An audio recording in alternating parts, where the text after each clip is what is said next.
you just see the glitch lines coming down through it, which was a little bit horrifying because I just started shooting for this wedding, and I was like, oh, I still have an entire wedding ceremony and then the after party to shoot, and I've only taken 2 locations with them. What is going on, you guys? My name is Daniel, and welcome back to the channel where we cover everything mirrorless Canon cameras. I just shot my first wedding with the R6, and some goods, some bads. Let's get into it.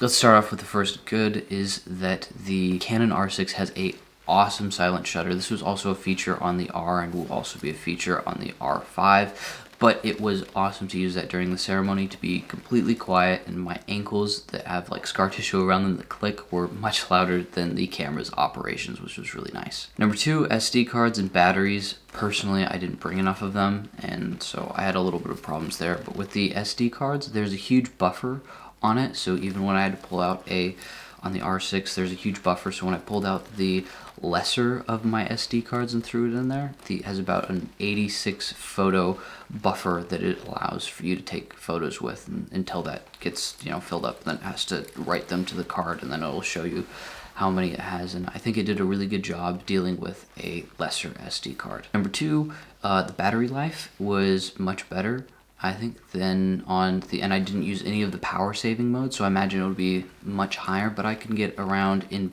low burst mode, I can get around 1400 photos plus or minus 100, and that was before I had to switch out to the other battery that I cannibalized from my 60D that I was using. Number 3 gripe is the white balance is super slow to adjust. I was not impressed moving room to room.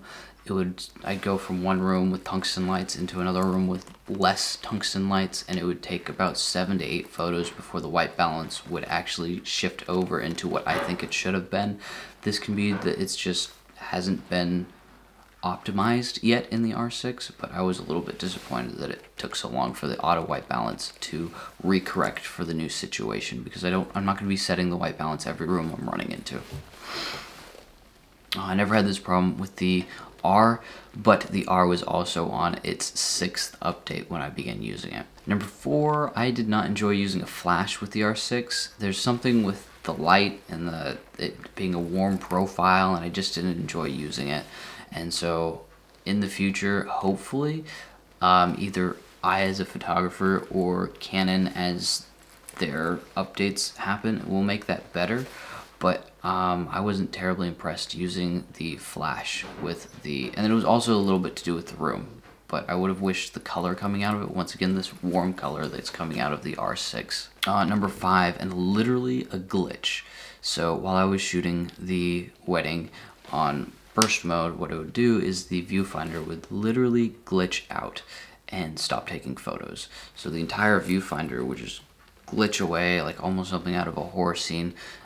Press the button, and the first like 4 or 5 photos, instead of taking photos, you just see the glitch lines coming down through it, which was a little bit horrifying because I just started shooting for this wedding, and I was like, oh, I still have an entire wedding ceremony and then the after party to shoot, and I've only taken 2 locations with them, and I'm already getting the glitch in the viewfinder, so that was a little bit nerve-wracking to experience, but it overall didn't affect the performance of the camera. It would just be 4 photos that the camera just either had problems taking or didn't take. I honestly won't know until I look at them, but it's kind of hard to tell when I was glitching, so I'd have to do some more digging. But overall, I don't think it negatively impacted the entire photos that I took for this wedding, so we'll see. Right now I don't have any of these photos to show you because they're all transferring over to an hard drive right now, but overall I think a lot of these problems can be patched in the future, and I don't think that they were overall such a negative experience that I wouldn't recommend the R6 for wedding photographers. I thoroughly enjoyed shooting with it, and it works wonderfully, and the simulated exposure works awesome for everything. And I even had some very low light that will probably end up going into another video, and we'll see how good the dynamic range is on the Canon R6. So if you enjoyed this video and want to learn more about how to use your R6 better, don't forget to like and subscribe to the channel. Thank you for watching.